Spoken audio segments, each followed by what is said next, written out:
am here today with Dave Dunn, who is the Executive Director of Olmsted County Housing and Redevelopment Authority.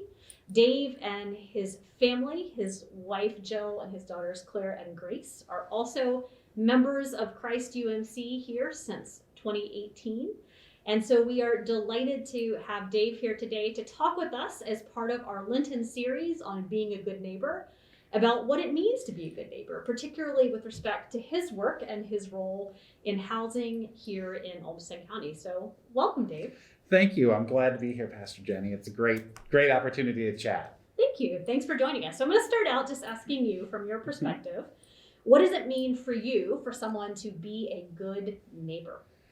Yeah, I think this is a great question, and in some ways it's loaded in its simplicity. And so, I think it means a couple of things. One, there's the very literal term of being a good neighbor, helping out your physical next door neighbors, shoveling snow. I think one of the things we all do in Minnesota this time of year is push each other's cars out after there's a snowstorm, things like that. Yes. But I also think that it's just a little bit deeper as well. And what is it? How are we helping each other? And how are we helping each other at times when nobody's watching? So being a good neighbor to me is more than just that physical thing when we're, going over to maybe borrow some sugar from the neighbor or bringing cookies over. But it's really, how are we helping our community? How are we helping our neighbors in Christ? And how are we helping our neighbors in need? And how do we help and work together to make our community a better place to live? And so I think it's those things in my mind that make us good neighbors. Yeah. And I think all of us have our days when we're great neighbors, and I think all of us have our days when we're not. True. And there are many times that I think of things that maybe I could have done or should have done, or helped somebody that I passed by. But then there are times when I did, and I think it's just kind of that balance and that, trying to do the best that we can in the moment, and understanding and forgiving and giving ourselves the grace when we don't. Yes, that's such a helpful reminder that also being a good neighbor isn't a choice that you make once, and then if you sort of don't live into it one day, that you're forever not a good neighbor, but something that you can continually look for opportunities to live into. So thank you. So in your work specifically with Olmsted County, can you think of any examples of ways that you have seen, you talked about some tangible ways that we might do that for each other with some practical steps, but are there other ways that you've seen people being good neighbors to each other across our county? Every day we see this. It's one of the joys of my job, is not just with the team that we work with, but also with the individuals that we serve, helping each other, whether that is helping each other informally with childcare, whether that is with employment opportunities, whether that's our staff helping somebody connect them to the support that they need to thrive.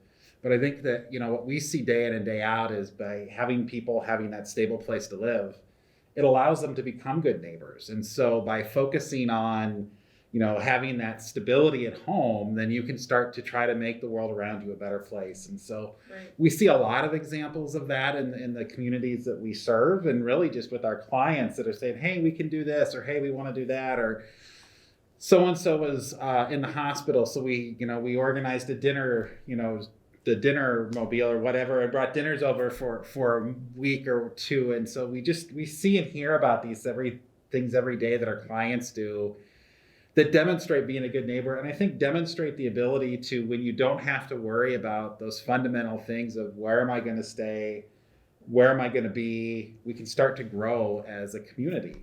Great. That's really helpful. I'm thinking about the ways that, as you said, establishing some stable housing and some basic resources for people can really open ways that people can live into their own call to be a good neighbor and be able to share hospitality and generosity with other people too.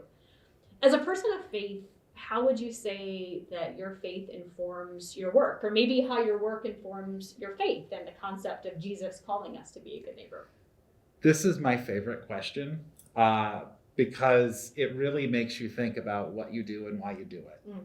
And I think what we do and what I do sometimes, really comes back to my North Star, which is always trying to serve the clients, right? Trying to serve people who are less fortunate than I am, and to try to give people opportunities. And I think really thinking about, some of those things that, really those things that Jesus walked, right? As a person of faith, I think just trying to live in some of the example that he set, and to be able to say, when I have an opportunity, let's do that. Let's do something to try to help somebody. And so when I do get redirected or when I do get off kilter, whether it be working with elected officials or whether it be just the day-to-day bureaucracy of the slog of working in government or any profession, honestly, it's that North Star that kind of gets me back and recenters me when I need it to really focus on the people that we're providing service to and what that's about. And when you can do that, and when you can kind of set yourself in that, that faith is kind of that backbone for what you do, a lot of the other things go away. And it really helps to put yourself to prioritize what's important. Right. And to really prioritize how do we provide service for people in the community. Absolutely. Well, thank you for your work in that respect, because I think you're doing that in a really tangible way, day in and day out, living your faith. So we're so glad and want to celebrate that too. What would you say are some of the main challenges that people in Olmsted County might be facing in finding affordable and safe housing? Yeah, I think the biggest challenge right now people are facing is just the limited ability of housing. So one of the things that we do every month is we track how many homes are for sale, because achieving home ownership is such an important piece for so many people in our community. And frankly, it's out of reach for an awful lot. And so one of the things that we track is how many homes are actually available on the market at different price points. And we track it up to $250,000. And so as of February 1st, there were only 2 houses in all of Olmsted County that were for sale under $250,000. Wow. So when you start to think about that and how many members of the community that really want a place to live, that really want to grow roots in our community, they just can't afford to. They can't find those opportunities. And then what we're also seeing is more and more people having to pay more and more in rent every month. And so trying to save money to get into home ownership becomes such a challenge because there's nothing left. Absolutely. And so trying to find and create affordable housing options for people so we can at least make sure that they have one part of their life that's stable, and then allow them to grow into home ownership and to grow into other parts of stability in the community and grow roots in the community. It's really an issue that we're seeing, and unfortunately it's continuing to grow. Yeah. What are some of the barriers to the creation of safe and affordable housing here in our area? Yeah, I think number one is cost. One of the things that I get asked a lot is, why do developers always build luxury apartments? That's one of the questions I hear. And the reality is it's because that's what it costs to build apartments right now, is that the only rents that you can afford are $1,500 or $1,700 or $2,000 a month. That's just the cost of construction. Right. So when we talk about it, I think the biggest barrier right now is just costs and the demand for people. Everyone needs a place to live. And so really, prioritizing that, focusing on that, helping people with the services. So one of the other areas that we do is we assist people experiencing homelessness in the community. Right. So we also know that if you've got mental health or substance abuse issues, it can be really hard to find a stable place to live. So really addressing those underlying issues. Right.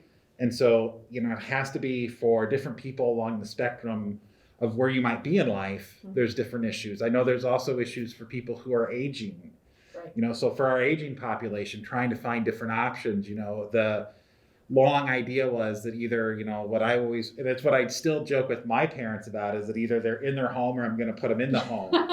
And there's a lot of options in between the two. Absolutely. And kind of providing that right fit of housing for people where they're at in their lives, or for people with a disability that maybe need some different adaptive reuses of part of their home. So it's building that continuum, and it's a challenge in different places. But I think one of the things that we're seeing right now is it's impacting different places. So, it's the young professionals as well coming into this community for the first time, maybe their first job out of college, and trying to find a place where they can live and still save up a little money and begin to their professional careers. And so it's really our role, and what we're trying to do is to kind of address these different continuum issues that go along with housing, all the way from people who are experiencing homelessness and getting people into home ownership and thriving, and doing that and growing our community and growing neighborhoods and becoming a good neighbor, because we have that ability to have that place to be and to be safe and to be secure. Absolutely. And that's so helpful and to name all the ways that people in different points in their lives, their housing needs might change, and that what are some of the ways that we can continue to provide safe and supportive housing for people in these different stages. My final question for you is around how we as a congregation can be good neighbors, maybe to the people around us in our whatever individual neighborhoods we live in, and any other practical ideas you have or ways that you might suggest cultivating being good neighbors, but also thinking about all of Rochester, all of Olmsted County as folks who are our neighbors. And so maybe people that we don't know as well, some of the more vulnerable people that you've mentioned, how are ways that we could practice being good neighbors to those folks too? Well, I think we already are, first of all. I think we have to highlight the work that we've already done as a congregation, whether that's with Saturday noon meals, whether that's with Thrive Childcare, whether that's with all the other things that we're doing in the community. So I think number one is to highlight and celebrate already our successes. But as we continue to look and to grow, I think as a congregation and as a church community and as a community of faith here, how can we continue to be good neighbors? I think it really is, how do we partner with other folks in the community? How do we partner with other faith institutions in the community to try to create more housing opportunities, or try to advocate for public policy that helps provide housing opportunities for more individuals that are less fortunate than us? And I think it really comes down to building as a congregation. One of the things that I've talked about, I talk to several churches from time to time on kind of this issue around housing and what role they can have. And so one of the things I talk to them about always is, well, what are your assets as a congregation? Right. The asset of the congregation might be land.